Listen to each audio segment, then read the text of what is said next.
지금 이 순간 전 세계 에너지 시장이 흔들리고 있어요. 배럴당 160달러를 돌파를 했어요. 이게 얼마나 충격적인 숫자냐면 코로나 이후 유가가 120달러 찍었을 때 전 세계가 난리가 났었거든요. 그런데 지금 중동에서 있는 원유가 그걸 훌쩍 넘겼습니다. 자, 오늘은 호르무즈 해협 봉쇄가 왜 이렇게 글로벌 에너지 위기로 번지고 있는지 지금 제가 정리를 해드릴게요. 자, 이번 사태의 핵심 포인트를 4가지로 제가 정리를 했습니다. 첫 번째는 UAE에서 생산되는 두바이유가 배럴당 160달러까지 올랐어요. 연초 대비 150% 이상 급등을 한 겁니다. 이게 반년도 안 되는 사이에 가격이 2.5배 이상 된 거예요. 두 번째는 공급 차질. JP모건 분석에 따르면 현재 시장에서 하루 1600만 배럴이 사라진 상태입니다.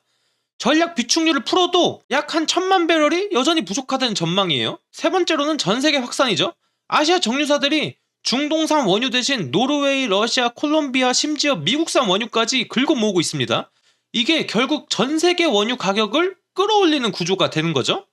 자, 네 번째는 유가가 안정되려면은 단순히 전쟁이 멈추는 것만으로는 부족해요. 이 부분은 이제 뒤에서 자세히 다룰게요. 지금 원유 시장에서 가장 특이한 현상이 원유 종류별 가격 격차예요. 우리가 뉴스에서 자주 듣는 유가는 보통 두 가지거든요. 첫 번째는 WTI가 있고 두 번째는 브렌트유가 있죠. 그런데 지금 중동산 두바이유가 이것들과 완전히 다른 세계에 있습니다. 두바이유는 배럴당 160달러, 연초 대비 150% 이상 올랐어요. 브렌트유는 연초 대비 64% 상승했는데 많이 올랐지만 이거 두바이유에 비하면은 양반이죠. 미국에서 나온 이제 WTI는 브렌트유 대비 12달러 정도 할인되고 있어요. 왜 WTI가 지금 할인이냐면 미국 내륙에서 거래되는 원유라서 아시아까지 운송비가 어마어마합니다. 거기다가 미국이 자국 에너지 보호 차원에서 수출을 제한할 수 있다는 우려까지 더해진 거예요. 근데 약간 좀 시장에서 이상한 게 지금 두바이유 가격에는 실제 두바이 원유가 포함되지 않습니다. 그 호르무즈 해협 봉쇄로 이 가격 산정에서 아예 제외가 됐어요. 해협 바깥쪽인 오만산, 아부다비산 원유 가격만 지금 반영이 되고 있어요. 자, 숫자로 한 번 더 정리를 해보자면 봉쇄 전에 호르무즈 해협을 매일매일 통과하는 물량은 원유 1500만 배럴에서 정제유 500만 배럴 합쳐서 2000만 배럴이었습니다. 지금 이 중 1600만 배럴이 막혀 있어요. 전략 비축률을 방출을 해도 1000만 배럴이 부족하다. 전 세계 하루 소비량의 10%가 하루 아침에 사라졌어요. 그래서 지금 어떤 일이 벌어지고 있냐?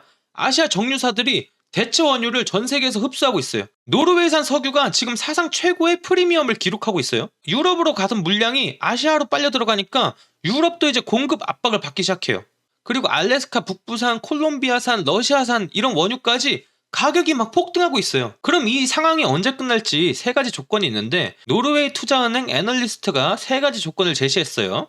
호르무즈 해협 재개통, 이란이 종전에 합의를 하고 유조선이 좀 이렇게 자유롭게 다닐 수가 있어야 됩니다. 트럼프가 협상이 생산적이라고 했지만 시장이 이제 아직도 반신반의하고 있어요. 아직도 지금 몰라.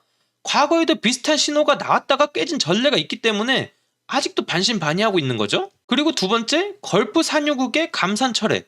개전 초기에 오펙 플러스 산유국들이 생산량을 이렇게 줄였거든요. 그러면 해협이 다시 열려도 이 감산이 유지가 되면은 공급이 전쟁 이전으로 돌아오지 않는다는 거죠. 세 번째는 미국이 제재를 1개월로 한시적으로 풀었어요.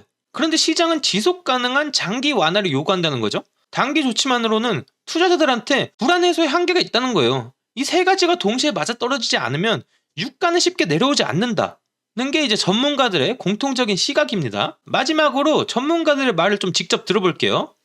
DNB 카네기의 마르틴스는 이렇게 말했어요. 이 상황이 빠르게 해결되지 않으면 우리는 완전한 패닉 모드로 진입할 것이다. 그리고 에너지 에스펙트의 창업자 아르미타 센은 이렇게 경고를 했어요. 아시아는 지금 전 세계에서 구할 수 있는 모든 배럴을 강탈하고 있다. 호르무즈가 계속 막혀 있으면은 브렌트유도 결국 150달러 이상으로 따라잡힐 것이다. 자, 브렌트가 150달러를 넘는다? 한국처럼 원유 수입 의존도가 높은 나라에서는 직격탄이 되는 거죠. 자, 정리를 해보자면 지금 트럼프가 협상을 하고 있죠. 협상 타결 소식에 유가가 잠깐 내려갈 수는 있어요. 하지만 오늘 살펴본 3가지 조건이 모두 충족되지 않는 한 에너지 시장의 불안은 쉽게 가라앉지 않는다는 거죠. 자, 도움이 됐다면 구독과 좋아요를 부탁을 드리고요. 또 다음 영상에서 한번 찾아뵙도록 하겠습니다.